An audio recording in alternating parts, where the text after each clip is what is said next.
प्रवचन सार्वजनिक ग्रंथराज और इसका ज्ञेय तत्व प्रज्ञापन महाविकार और इसमें ज्ञेय ज्ञान विभाग अधिकार के अंतर्गत 145 गाथाओं से लेकर के और 200 गाथाओं तक 200 नंबर की गाथा तक 56 गाथाएं एक ज्ञान ज्ञेय विभाग अधिकार के बारे में लिखी गई। वो आत्मा स्वयं ज्ञेय है और स्वयं ज्ञान है। बाकी के सारे द्रव्य वे स्वयं ज्ञेय तो है लेकिन ज्ञान वे नहीं। यहाँ ये 172 नंबर की गाथा चल रही है और इसमें आत्मा का पहचानने का उसका ज्ञान करने का यूं कहें या अन्य द्रव्यों से विभाग का साधन वो गुण क्या है, लक्षण क्या है, तो वो है स्वलक्षण उसका चेतना गुण में पना और बाकी और उसके नहीं कोई नहीं। तो देखो 4 द्रव्य है ना, धर्म अधर्म आकाश काल वे तो त्रिकाल स्वभाव रूपी और अरूपी है, अमूर्त है। आत्मा चेतन वस्तु है और पुद्गल जड़ है। ये अपन ने जो गाथा यहाँ से शुरू की थी, जो ये ज्ञान विभाग का जो प्रारंभ हुआ है, तो अपने को ख्याल में है, ये कल भी अपन ने चर्चा की थी कि आत्मा संसार अवस्था में 4 प्राणों से संयुक्त है और वो 4 प्राणों से संयुक्त है तो उसको जाना कैसे जाए, और जानने की दरकार तो संसारिक प्राणी कोई है ना, सिद्धों को अरहंतों को इनको तो है नहीं। जो संसारी प्राणी है उन्हें स्व पर को जानने की दरकार।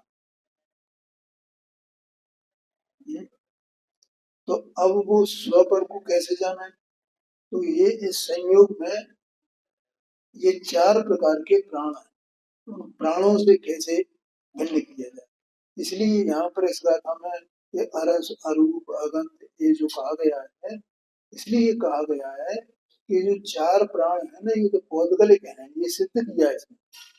ये 4 प्राण पौद्गलिक हैं, पौद्गल के परिणाम। ये अपन ने जो 145 से गाथा शुरू किया था ना, इसमें ये सिद्ध किया है ये पौद्गलिक और एक पौद्गलिक है। और फिर ये जीव को पुद्गल के संयोग का माने 4 प्राणों के संयोग का कारण भी है, यही 4 प्राण। और इस तरह वो परंपरा निरंतर अनाद से चली आ रही है। इसको जो प्राण मिले उस प्राणों से जो है वो अगले प्राणों का निमित्त होता है। और इस चलते पूरी विवेचना इसमें की गई, अपन ने पढ़ी है। तो इसलिए पुद्गल से भिन्न कैसे किया जाए उसे, एक प्रश्न था उसमें। पुद्गल और जीव को, तो जीव को कहा गया कि चेतना गुण संयुक्त है, ऐसा कहा। अब यहाँ पे एक शब्द उसमें आया है गाथा में, अलिंग ग्रहण। अलिंग ग्रहण है आत्मा, किसी लक्षण से उसका ग्रहण नहीं होता है, तो वो ग्रहण नहीं होता है, अलिंग ग्रहण है। इसका मतलब ग्रहण नहीं होता, इसका मतलब वो ग्राह्य नहीं है किसी लक्षण से, यही तो आशय निकला ना। उसका ग्रहण नहीं होता है, इसका मतलब वो किसी भी लक्षण से ग्राह्य नहीं है। ग्राह्य नहीं मान पकड़ में नहीं आता है, जानने में नहीं आता किसी भी लक्षण से। मतलब अव्यक्त है, अव्यक्त तो उसमें आए। हाँ, अव्यक्त तो पहले आया था ना। अव्यक्त, हाँ जी, वो पर्याय में व्यक्त होती है। हाँ जी, पर्याय व्यक्त मतलब अव्यक्त वस्तु को पकड़ने के लिए कोई लक्षण भी, तो लक्षण तो पकड़ना पड़ेगा। हाँ जी, बिल्कुल सही बात। पर्याय व्यक्त हो रही है। हाँ जी, अपन कह रहे हैं कि वस्तु को, कोई बात नहीं, सुनो उत्तर सुन लो। पर्याय में व्यक्त हो रही है, तो वो पर्याय है, अलग है क्या?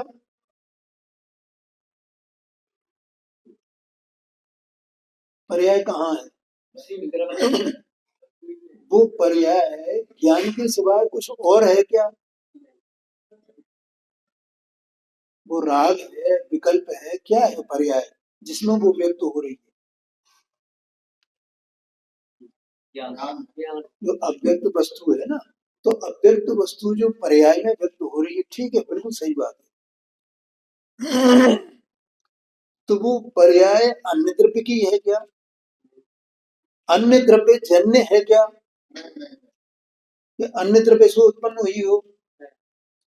वो पर्याय उस द्रव्य से स्वयं से कहीं भिन्न है क्या?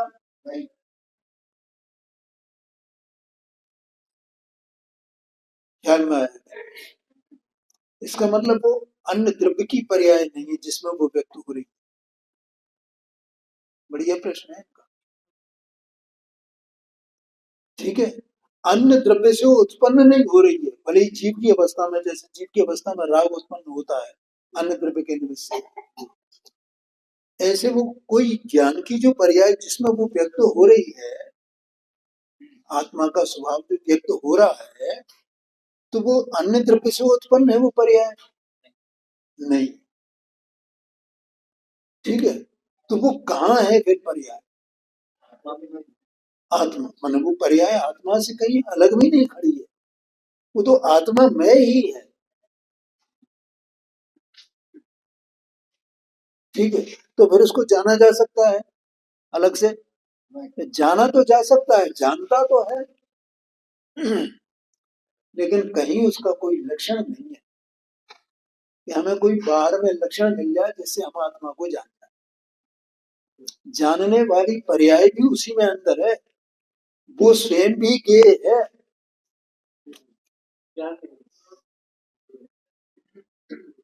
उस द्रव्य के साथ में वहां ज्ञेय ज्ञान का कोई भेद है नहीं।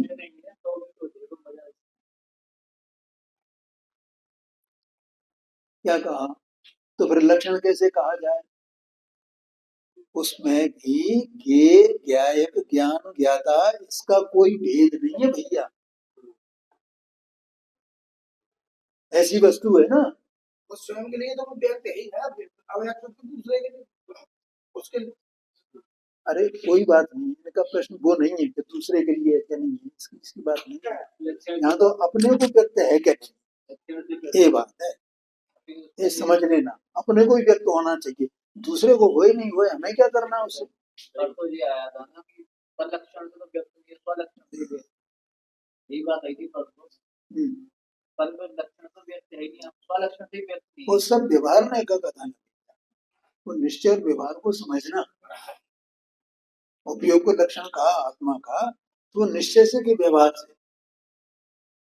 व्यवहार से क्यों? क्योंकि वो एक वो है उसका। हाँ, लक्ष्य लक्षण का भेद किया ना, इसलिए वो व्यवहार है, वस्तु तो अभेद है।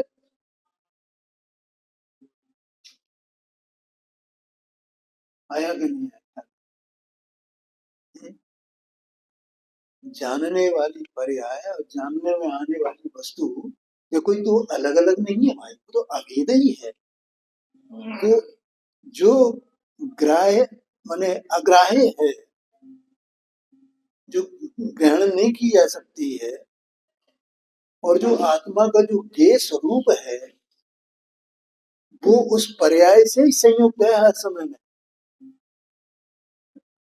ऐसा समझना।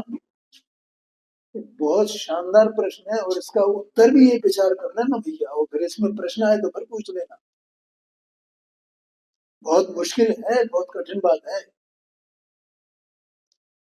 हमारा ऐसा प्रश्न है कि चक्कर घिन्नी हो जाए। सही है। नहीं है, व्यक्त है, व्यक्त है, व्यक्त है, अव्यक्त है तो अव्यक्त है, तो व्यक्त तो होता है, अव्यक्त है तो, और शास्त्र में कहा है व्यक्त होता है। अनंत शक्तियां शक्तियां हमारे पर्याय में व्यक्त होती हैं। ठीक है, अगर वो व्यक्त अव्यक्त ये कहना भी, ये भी व्यवहार है। हाँ, क्या क्या किया जाए,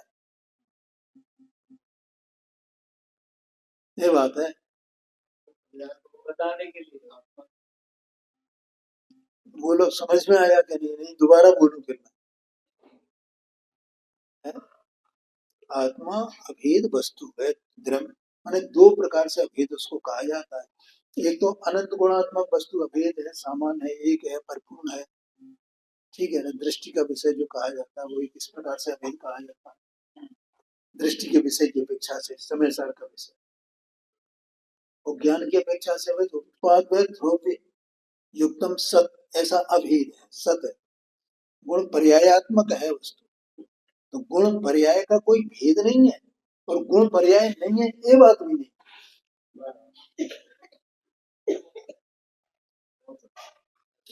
गुण पर्याय नहीं है ये बात नहीं है, गुण पर्यायात्मक है तो भी अभेद ही है।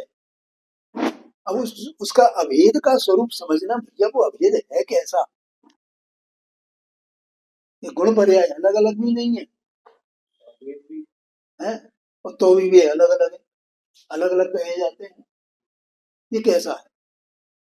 इसका मतलब गुण पर्याय में भेद नहीं है, तो गुण पर्यायों सहित ही है क्या? हाँ पर्याय सहित ही है। पर्याय गुणों सहित ही है क्या? कि हाँ पर्याय पर्याय गुणों सहित ही है। बस उनका लक्षण ये है कि पर्याय एक समय की होती है, और गुण जो है वो एक समय के नहीं होते, वो अनादि बनता है। ये उनका लक्षण है। लेकिन कोई गुण बिना पर्याय के हो, क्या कोई पर्याय बिना गुण के हो?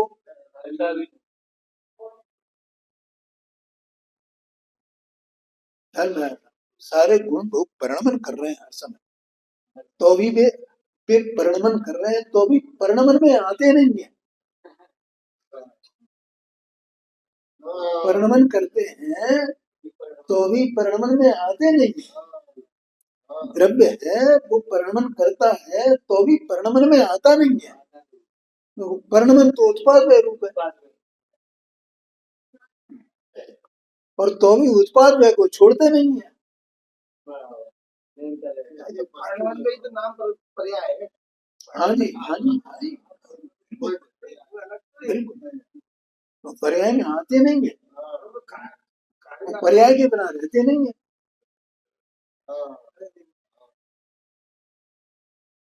बोलो है? ऐसी वस्तु अंदर में है। अब ये अंदर में वो अव्यक्त है, अव्यक्त है, अव्यक्त है। तो पर्याय में तो व्यक्त होती है, पर्याय में तो व्यक्त होती है, हाँ होती है ना। अरे वो पर्याय ही उसकी व्यक्तता को बताती है, उसकी अस्तित्व को बताती है। ये तो हमने कई बार चर्चा की, पर्याय नहीं हो तो वस्तु का पता कैसे चले क्या वस्तु है? तो पर्याय ही जानती है कि मैं वस्तु हूँ और मैं ऐसी हूँ, कौन जानेगा?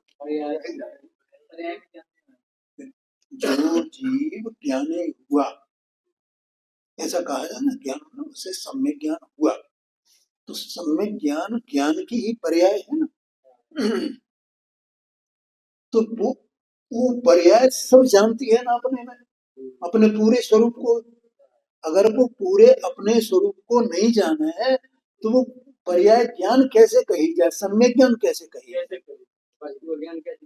मेरी कैसी रचना है, अद्भुत रचना है मेरी, ऐसी वो कैसे कही जाए? उसकी वो सम्यक ज्ञान, उसको ज्ञान को कैसे कहा जाए भाई? है? लेकिन वो ज्ञान ये भी जानता है कि मेरा कोई लक्षण नहीं है, क्योंकि मैं जो पर्याय हूँ, अभी ये सब विकल्प की बातें चल रही है भैया, लेकिन वो ज्ञान जानता कैसे ये मैं बता रहा हूँ।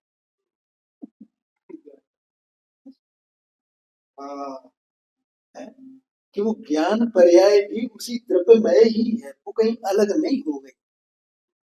ये तो सब अपन जो चर्चा करते हैं विकल्पात्मक चर्चा, तो वो ज्ञान जो व्यक्त जहाँ हो रही है, वो अव्यक्त वस्तु जिसमें व्यक्त हो रही है, वो व्यक्त भी उसी में शामिल है ना।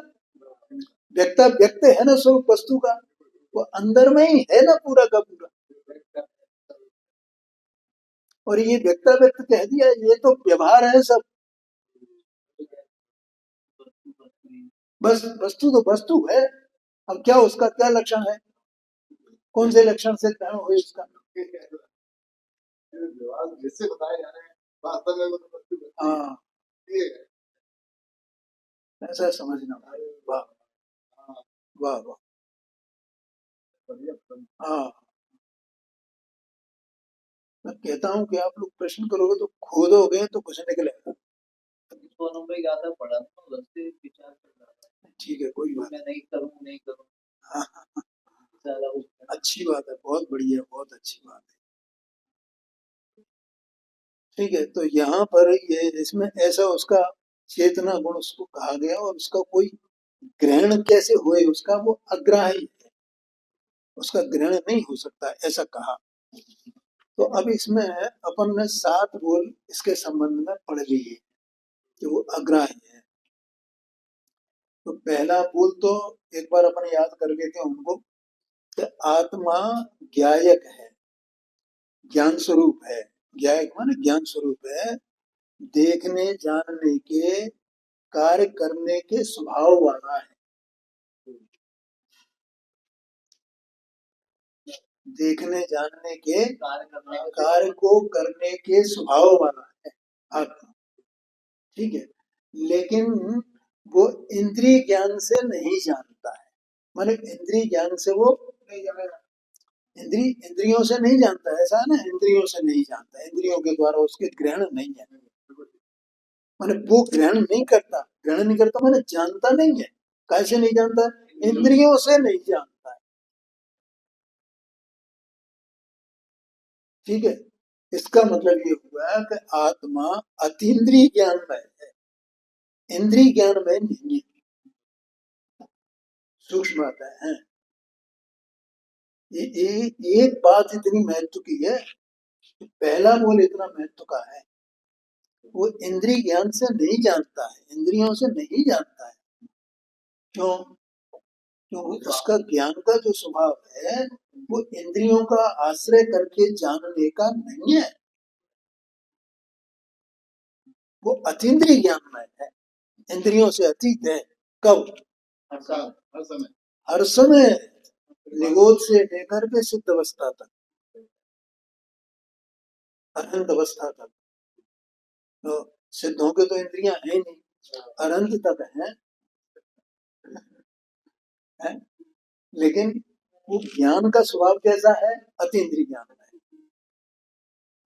ठीक है, दूसरा, जैसे आत्मा इंद्रिय ज्ञान से ग्रहण नहीं करता है, इंद्रियों से ग्रहण नहीं करता है, नहीं जानता है, वैसे ही आत्मा इंद्रिय ज्ञान से जानने में भी नहीं आता। इंद्रियों से नहीं जानता है। तो जानने का अर्थ अपन ने क्या किया है? कई बार आप पूरा मतलब उसको याद रखा को सब। हाँ, शाबाश, बिल्कुल एकदम सही जगह तुम्हारी पकड़ है। आकार रूप पर नमन कर, ज्ञान साकार उपयोग में ज्ञान शक्ति, आकार रूप होना, इसका मतलब जानना है। तो आकार कहाँ बन रहा है? ज्ञान में। तो वो ज्ञान स्वयं उस ज्ञेय के आकार रूप होता है ना, तो उसमें ज्ञेय के आकार रूप होने में ज्ञान को इंद्रियों की क्या आवश्यकता है?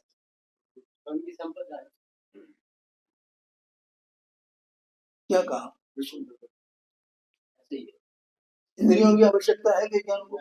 ये तो उसका अपना स्वभाव है कि वो ज्ञेय निमित्त है, उसमें वो ज्ञेय आकार ज्ञेय आकार ज्ञेय आकार ज्ञेय आकार हर समय अपने अपने स्वभाव से परिणमित होता रहता है वो। और उसे उसमें ज्ञेय की भी आवश्यकता नहीं है, वो तो ज्ञेय तो है, वो स्वकारण से है, और ये ज्ञान है सो स्वकारण से। इसका स्वभाव ही ज्ञेय आकार ज्ञेय आकार ज्ञेय आकार ऐसा होना है। आया क्या नहीं है? तो उसमें इंद्रियों की क्या आवश्यकता है? इंद्रियों की है, इसलिए अच्छा वो जो ज्ञेयाकार स्वयं होता है तो अपने आप मान बिना इंद्रियों के, तो इसलिए उसको कहा तो अतीन्द्रिय ज्ञान है। आत्मा अतीन्द्रिय ज्ञान है। कैसे ज्ञान में? अतीन्द्रिय ज्ञान। कैसा ज्ञान? अतीन्द्रिय ज्ञान, माना अपने आप के आकार में। ऐसी वस्तु सत्स्वरूप या अंदर में है भाई, ये देह मन वाणी ये कुछ भी आत्मा नहीं है, कुछ भी इससे कोई संबंध नहीं है, रंज मात्र भी। ये तो संयोग हुआ है तो हुए ना, तो होने दो, रहने दो ना संयोग। समझिए संयोग से क्या करना, इसका न्यारा अस्तित्व है, ऐसे अस्तित्व वाली वस्तु है, ऐसे स्वभाव वाली वस्तु है। और इसी प्रकार से दूसरे नंबर का वो इंद्रिय ज्ञान से ग्रहण आत्मा का नहीं होता, इसका मतलब वो इंद्रिय प्रत्यक्ष का विषय नहीं है आत्मा, इंद्रियों से प्रत्यक्ष नहीं होता, स्वभाव प्रत्यक्ष होता है आत्मा। अभी अभी तुमने व्यक्ति की बात बोली, किसको प्रत्यक्ष हुआ, ज्ञान की पर्याय को व्यक्त हुआ है ना, तो ज्ञान की पर्याय उस स्वभाव में ही है ना, उसी अपने स्वभाव में डूब के ही जान रही है ना वो। ये तो परसों नरसों चर्चा आई थी ना, ये जो पर्याय जिसमें वो जानने में आया है, ग्रहण हुआ है उसका, तो वो स्वभाव में डूब करके ही अपने को जान रही है ना पर्याय। बिल्कुल कार्य तो पर्याय में ही होगा जानने का, लेकिन वो पर्याय अपने स्वभाव में ही, माने सर्वांग में। और स्वभाव कहाँ है, सर्वांग में, स्वभाव सर्वांग में है। वो पर्याय अपने सर्वांग स्वभाव में डूब करके हर समय उसमें लिप्त है। क्या कहा, वो पर्याय हर समय स्वभाव में लिप्त है। तो वो जो अपने अपना ही स्वभाव है, वो इंद्रियों का स्वभाव तो नहीं है ना, इंद्रियों का स्वभाव तो जड़ है,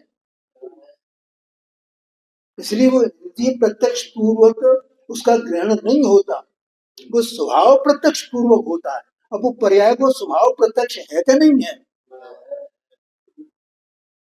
ओ ये तो आचार्य देव ने कमाल किया है, अमरचंद्राचार्य स्वामी ने। मतलब जैसे आत्मा बिल्कुल हथेली पे रख करके दिखा दिया, एक एक बोल की इतनी महत्ता है, अपने अपनी ये इसकी पर्याय है, और वो पर्याय अपने में डूब के सभी द्रव्यों की ऐसी पर्याय है। उत्पाद में ध्रुवोत्तम सत गुण पर्याय द्रव्यम, सभी द्रव्य ऐसे ही है ना, लेकिन कोई किसी पदार्थ में मिलता है क्या, एक द्रव्य दूसरे द्रव्य को कुछ करता है क्या, कुछ करता ही नहीं है। ये इस शरीर मन वाणी से भी अपने में पड़े हुए हैं, ये वाणी नहीं कर रही है ना, ये वाणी किसका सहारा लेकर के निकल रही है, किसी का नहीं, ये जीव के परिणाम का सहारा लेकर निकल रही है। क्या कोई मतलब ही नहीं है इसका, तो स्वतंत्र है पूरी तरह, स्वयं को द्रव्य गुण पर्यायात्मक है, अपने में डूबी हुई है। तो समय सारथी शास्त्र सारे पदार्थ अपने अपने धर्मों को चुम्बन करते हैं, किसी का किसी से कोई लेना देना नहीं। ऐसी जो जानने वाली पर्याय है वो अपने में डूब करके अपने स्वभाव प्रत्यक्ष होती है, इंद्रिय प्रत्यक्ष नहीं है, ऐसा कहा है। अरे अंदर में मैं ऐसी वस्तु, अरे प्रभु ये सब छूट जाए, मुझे इन सब की कोई आवश्यकता नहीं है, ये छूटे तो छूटे, नहीं छूटे छूटे, मैं तो वैसा ही हूं ना, ऐसा मैं अंदर में अपने में ही क्यों नहीं बैठ जाऊंगा। मैंने मैंने ये जो इनसे नाता जोड़ा है ये महापाप है, नहीं है।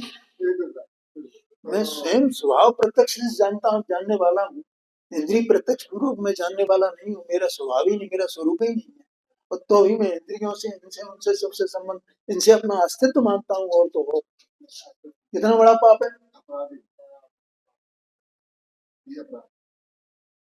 बोलो लगता है जी को पाप, सबसे बड़ा पाप। इसके बाद तीसरा बोला है, उसमें कहा कि देखो भाई, जैसे धुएं से अग्नि का ज्ञान होता है, ऐसे किसी चिन्ह से, धुआं चिन्ह है ना अग्नि का, अग्नि नहीं दिखे अपने को, एक प्रसिद्ध उदाहरण है इसका न्याय का, पूरा अपना आगम में अनेक ग्रंथों में ये मिला। न्याय के ग्रंथों में तो मिले, मिले जैसे पहाड़ी पर किले पे वो वो आग लग जाए, वो अग्नि नहीं दिख रही है, वो धुआं उठ रहा है, तो धुएं से ही अपने को ओ भैया कहीं आग लग, आग लग। कई बार अपन टीवी पे समाचार आते हैं धुआं उठता होते हैं, तो अग्नि अग्नि नहीं दिख रही है लेकिन धुआं उठ रहा है, तो अग्नि लगी। तो धुआं उस अग्नि के अस्तित्व का चिन्ह है ना, लक्षण हो गया ना। अग्नि नहीं दिखी, धुआं दिख गया, धुएं से अग्नि का अनुमान हो गया कि ये जो है आग लगी। ऐसे जैसे वो धुआं उसका चिन्ह है अग्नि का, वैसे आत्मा का कोई चिन्ह नहीं है जिससे आत्मा जानने में आवे, बाहरी चिन्ह से आत्मा जानने में, ऐसा कहा।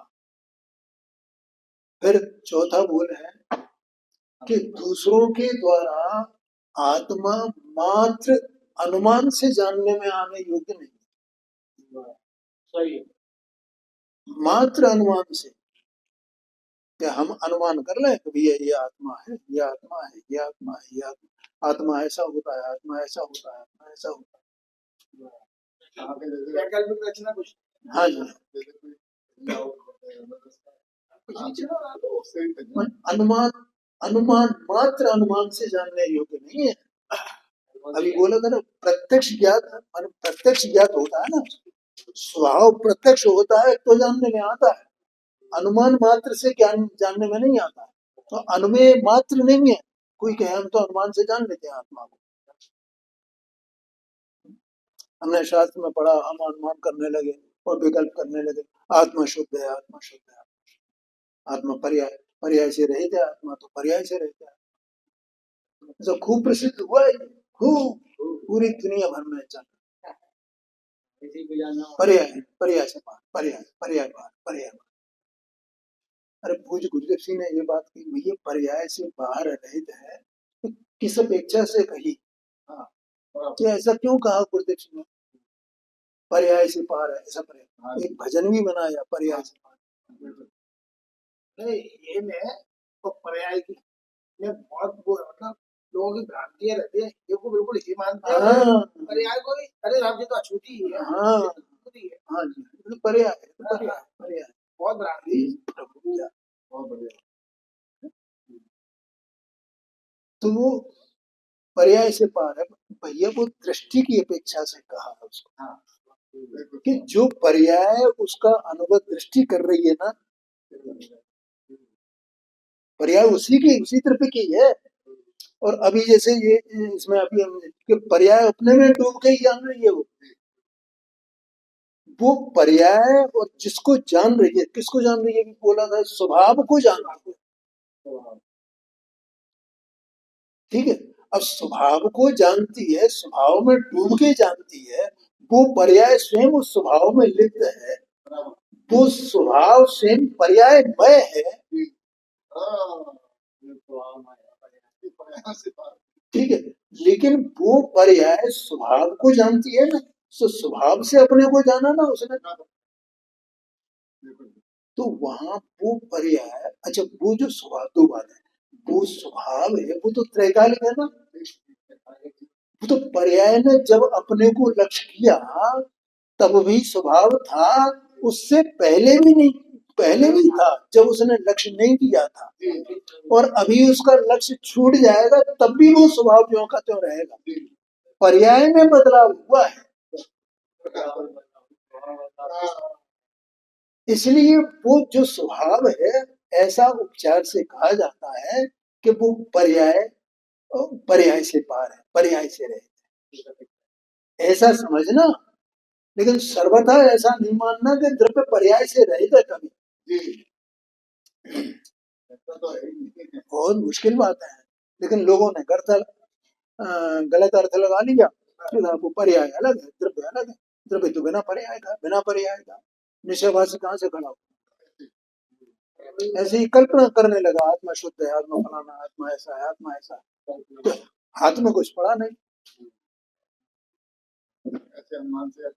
हाँ, द्रव्यलिंग की वहां तक, द्रव्यलिंग माने 11 नौपुर का पाठ ही हो गया, और उसे भी पता ही नहीं है कि क्या क्या वस्तु का स्वरूप क्या है। उसको शास्त्र पढ़ पढ़ करके उसमें शास्त्र में से बातें समझ ली, मतलब वो उसको मानता है कि मैंने आत्मा जान ली। पर्याय तो अशुद्ध है और द्रव्य शुद्ध, ऐसे ही कहते हैं। अच्छा, अगर ऐसा है तो पंडित साहब ने मोक्ष मार्ग प्रकाशक में लिखा है 199 पेज पर, द्रव्य तो शुद्ध शुद्ध पर्यायों का समुदाय है, पंड्य है, लिखा है। फिर अशुद्ध कैसे हो गए?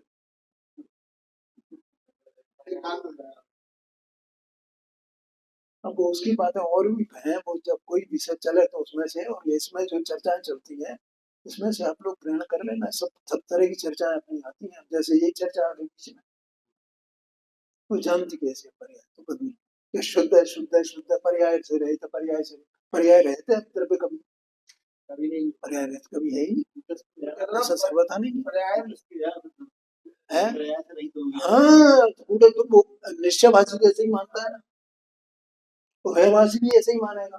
नहीं, इसमें पर्याय शब्द में बहुत भ्रांति है, बहुत भ्रांति है। वो तो है ही, कोई वस्तु का परमाणु चलेगा तो देखा नहीं, और भगवान का नाम ही पर्याय है। ये बात है। तो इस प्रकार से यहाँ पर ये तीसरे और चौथे बोध में आत्मा अनुमान मात्र से जानने में आने योग्य नहीं है, क्योंकि जैसा अपन ने भी चर्चा की कि पर्याय स्वयं प्रत्यक्ष करती है वस्तु, अनुमान मात्र नहीं है। अब पांचवा बोल है कि आत्मा केवल अनुमान से नहीं जानने वाला है। आत्मा को जो जानने का कार्य होता है ना, तो जान माने ज्ञान को अनुमान मात्र माने, जानना माने अनुमान करना मात्र, अनुमान करना मात्र, तो अनुमान कैसे हो जाएगा भाई? इसलिए आत्मा अनुमाता मात्र नहीं है, ध्यान में है ना, वो जानता है, तो जानता है तो अपने को जानता हुआ जानता है ना, उसका जो ज्ञान, ज्ञान का जो परिणाम है वो अपने को जानता हुआ जानता है ना। पर को भी जानता है, माने पर के आकार रूप ये होता है, तो अपने को जानते हुए पर के आकार होता है। वहाँ अपने को जानना उसका छूटता नहीं है, स्वपर प्रकाशक है ना, इसलिए वो अनुमान मात्र से नहीं जानता है, उसके जानने का जो कार्य है वो अनुमान मात्र नहीं है, ऐसा कहा। ये पांचवा बोले। और उसके बाद छठवां है कि आत्मा स्वभाव से प्रत्यक्ष ज्ञाता है, मैंने अपने से ही, बस ये लिंगों से नहीं, आत्मा प्रत्यक्ष ज्ञाता है। ये सातवां छठवां बोल हो गया। और इसके बाद सातवां बोल था कि आत्मा का जो लक्षण उपयोग जो कहा जाता है, वो उपयोग रूपी लक्षण आत्मा का वो जानने में बाह्य पदार्थों का अवलंबन नहीं कर। परसों नरसों ये दिन से चर्चा चली, बाह्य पदार्थों का अवलंबन, तो फिर अपने को क्यों लगता है, मैंने ये भी बताया कि बाह्य पदार्थ ऐसा लगता है इस जीव को, ये मैंने इसका अवलंबन, इसका अवलंबन से ऐसे जाना, इसका अवलंबन से ऐसा जाना, इसके अवलंबन से ऐसा जाना, ऐसा लगता है। तो मैंने 42 नंबर की गाथा आपको बताई थी। भैया ये आत्मा की अवस्था में कर्मोदयजन्य राग है। ये देखो, ज्ञान बाह्य पदार्थों का मन वो उपयोग बाह्य पदार्थों का अवलंबन नहीं करता, इसका एक प्रसिद्ध प्रमाण है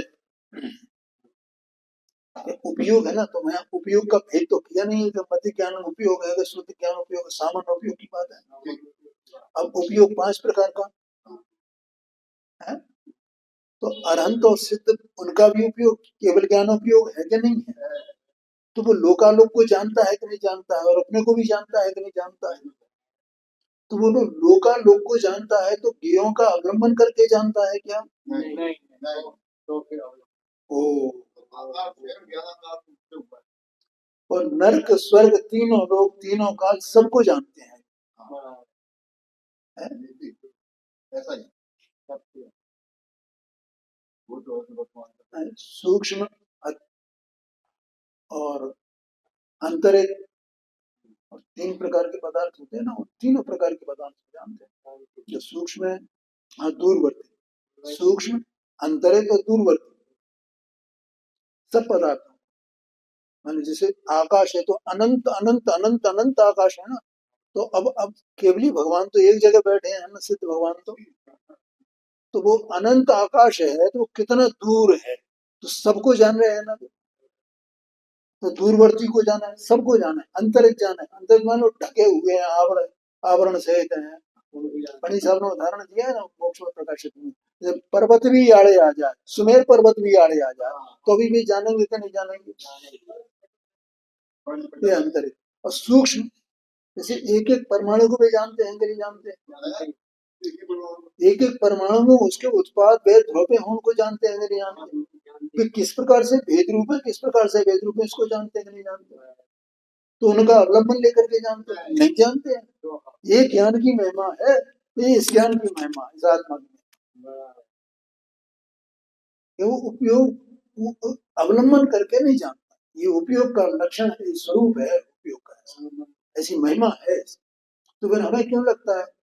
असल में अपने को ये राग उत्पन्न होता है जानने का, हर समय इसको राग उत्पन्न हो रहा है जानने का। अब दो बातें हैं यहाँ पर उपयोग के संबंध। हाँ जी, एक तरफ तो इसमें उपयोग में राग उत्पन्न, उपयोग पर्याय है ना, पर्याय में उत्पन्न होता है ना राग, तो एक तरफ तो राग उत्पन्न हो रहा है जानने का, और उसी समय ये जो पर्याय है जानने वाली, ये अपनी योग्यता से जिस ज्ञेय को जानना हो उस ज्ञेय को जानती है। अब वो ज्ञेय के कारण से नहीं जानती, ठीक है ना।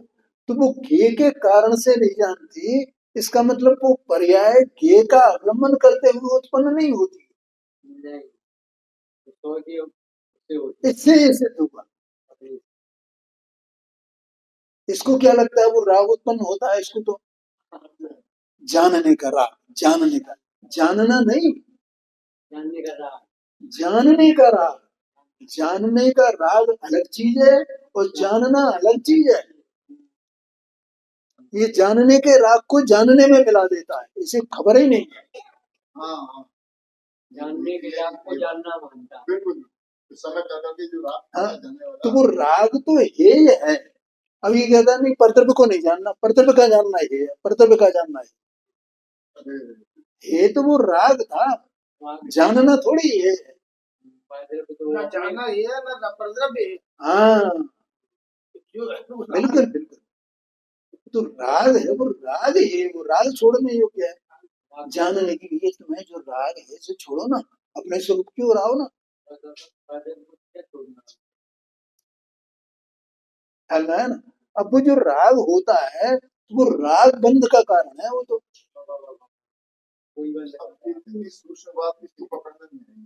भैया जब तक आत्मा को नहीं जानेगा तब तक कैसे समझ में आएगी राग क्या है और मैं क्या हूँ, जानने में कैसे आएगा? अपने स्वभाव का ग्रहण करे तब जाने कि मैं ये हूँ। अनाज से मैं तो राग को ही अपना स्वरूप मान रहा आया हूँ ना, यही तो मिथ्यात्व है ना। है? तो राग को वो जानने की जो इच्छा रूप राग है, उस राग को मैं अपना स्वरूप मानता हूँ, उसको जानना मानता हूँ। इसलिए मैं ऐसा मान लेता हूँ कि मैंने इसको जाना, मैंने इसको जाना, अब इसका अवलंबन लिए मैं कैसे जानूंगा? मैं शास्त्र को अवलंबन लिए, शास्त्र का अवलंबन लिए शास्त्र को कैसे जानूंगा? शास्त्र का ज्ञान करना है ना, तो शास्त्र को जानेंगे तभी तो शास्त्र का ज्ञान होगा। पर भैया ये तो राग है शास्त्र को जानने का, और उस राग से ज्ञान सर्वथा भिन्न पड़ा हुआ है, लेकिन ये स्वयं ही अज्ञान के कारण से उस राग को अपने में मिलाता है, अपना स्वरूप मानता है। वास्तव में उपयोग वो परतर्फ का आलम्बन करके नहीं जानता।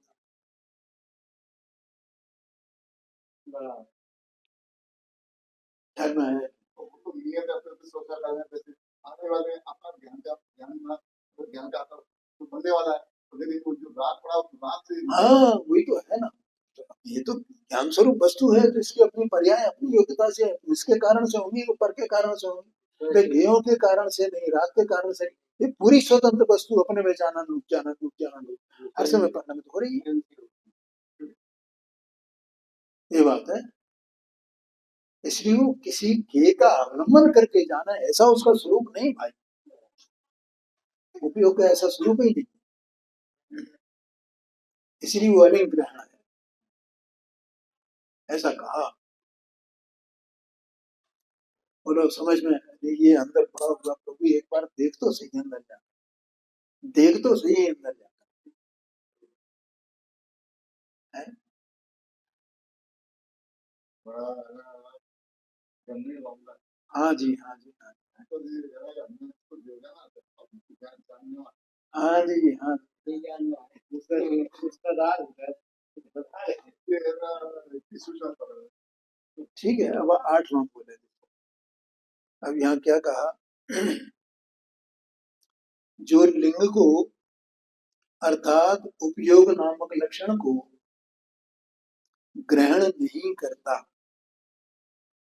अर्थात ग्रहण करने का मतलब है कहीं बाहर से नहीं लाता, ये ग्रहण कर अर्थ हुआ। कल अपन ने थोड़ी सी चर्चा की थी इसकी, या अन्य मत वाले ऐसा मानते हैं, ध्यान में है ना। वहाँ पे ज्ञान अलग है। हाँ ज्ञान अलग है और आत्मा अलग है। आत्मा चेतन मानते हैं, आत्मा चेतन है, चेतन वस्तु है आत्मा, अन्य द्रव्यों से भिन्न है।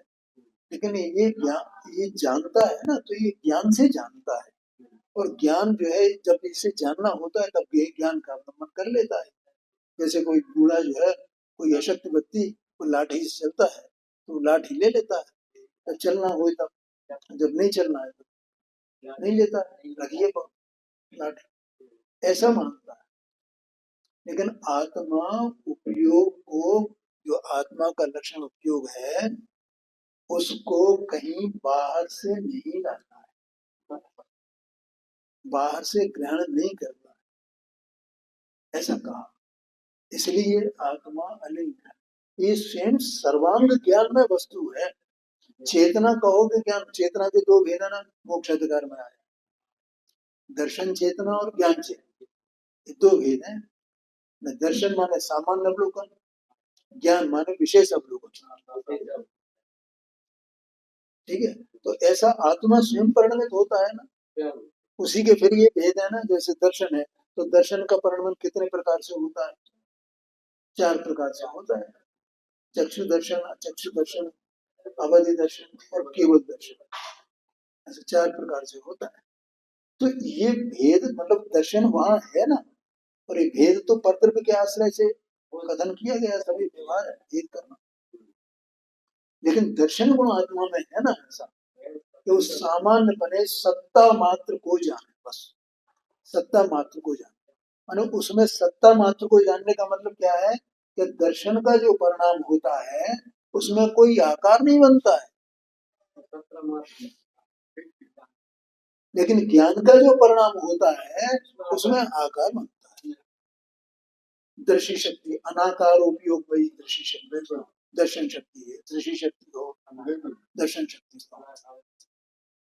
आगे समझ में, ये बिल्कुल ये मिट्टी है सब, और लोक में तो अपन वैसे कहते ही हैं, सब मानते भी, भैया देखो मिट्टी की है, मिट्टी की काया मिट्टी में मिल जाएगी, मिट्टी की काया मिट्टी में मिल जाएगी। लेकिन भाई वो मिट्टी की काया है तो तू कौन है, तू मिट्टी का है क्या, उसको नहीं देखता है। हाँ जी, यही तो जानना है, यही तो जानना है, यही तो विषय चल रहा है इसमें, कैसे भिन्न करे उसको, कैसे भिन्न जाना। तो ये तो सब कचरा है, कुछ गुरुदेव सिंह की भाषा में धूल है ये। ज्ञानी को इतना अंदर में वो आता है कि ये सब धूल है, इसमें मेरा क्या संबंध है, ये तो आकर के मन लगी हुई है धूल मेरे साथ में, है ना। कर्मोदय जन्य सभी है, और इसमें 152 नंबर की गाथा निकल गई ना, उसमें सब ये बताया भी, ये पूरा उसका चित्रण किया कि जीव को देह कैसे मिलती है, ये चार प्राण कैसे मिलते हैं। 152 नंबर की गाथा। समाचार में है ना वो चिकनाई से नहीं, वो तो राग से कर्म का बंध होता है, तो राग को चिकनाई के रूप में लिया गया। यहाँ तो ये बताया कि देह का संयोग जीव के साथ में कैसे होता है, उसकी विवेचना, मतलब उसकी जो इंजीनियरिंग है ना, जिसको अपन मतलब ये समझ लेना, मतलब उसका मैकेनिज्म अंदर है, पुद्गल का जीव के साथ में, जीव का पुद्गल के साथ में, वो मैकेनिज्म पूरा बताया 152 नंबर की गाथा में। जब अपन ने पढ़ लिया है उसको, याद नहीं है? हाँ, किस तरह वो होती है। हाँ, ये शरीर की रचना किस प्रकार से होती है। हाँ, एक अनेक द्रव्यात्मक ये पर्याय है, ये जीव एक अनेक द्रव्यात्मक पर्याय रूप कैसे परिणमा, उसमें कौन कौन तत्व है, क्या क्या है, कैसे होता है, पूरी इंजीनियरिंग उसमें बताई गई है। इतने एक गाथा में इतने संक्षेप में आचार्य ने कमाल किया है।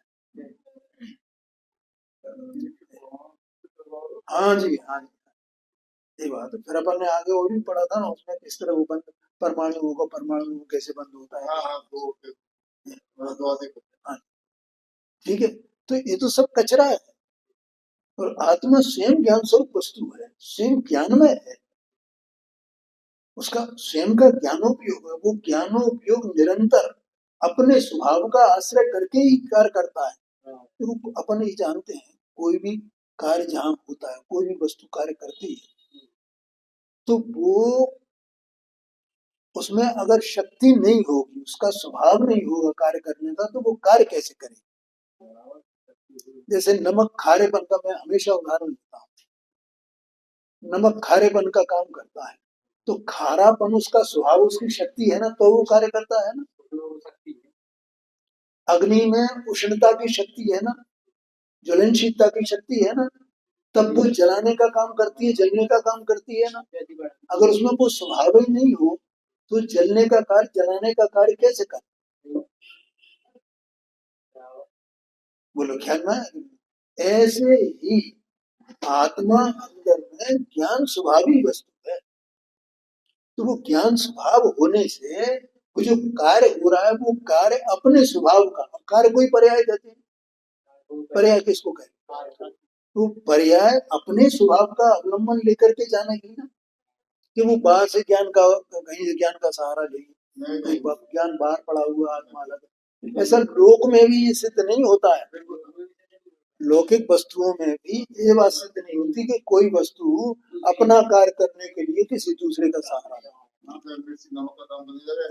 हाँ, नहीं, नमक को अपना स्वाद उत्पन्न करने के लिए पानी का सहारा लेना पड़े, अग्नि का सहारा लेना पड़े, आटे का सहारा लेना पड़े। अरे वो उसके बिना ही वो हर समय उसका परिणाम चल रहा है, नमक का खारेपन का, खारापन उसका स्वभाव, खारेपन का परिणाम, और वो उसमें जो खारेपन का परिणाम है, वो खारेपन का परिणाम अपने स्वभाव में अंदर अंदर अवलंबन है उसका, उसी में बैठा हुआ है, एक एक परमाणु में उसके में नमक के अंतर्मुख है ना, वो उसका परिणाम पूरा अपने में रह करके वो परिणाम करता है, अंतर्मुख होकर के। हर वस्तु के साथ में ऐसा है, ऐसा ही सारी वस्तुओं के बारे में समझना, एक एक परमाणु नमक का, एक एक परमाणु मिश्री का अपने अंतर्मुख होकर के अपना कार्य करता है, बहिर्मुख होकर नहीं करता है। अपना भी आत्मा अपने ज्ञान से जानता है, वो अंतर्मुख होकर के काम कर रहा है, वो इसको खुद ही पता नहीं है, ये इसकी बहिर्दृष्टि है, बहिरात्मा इसलिए कहा है। तो हर वस्तु है ना अपने में अलग दिख रही है ना, यहाँ पर वस्तु दिख नहीं रही। हाँ, ये बात है, और ये इसमें फंसा हुआ है, राग में है और इसमें देह में, सब में, ये बात है। समय ही हो गया भैया, 3-4 मिनट ज्यादा हो गए आज तो। कोई बात नहीं।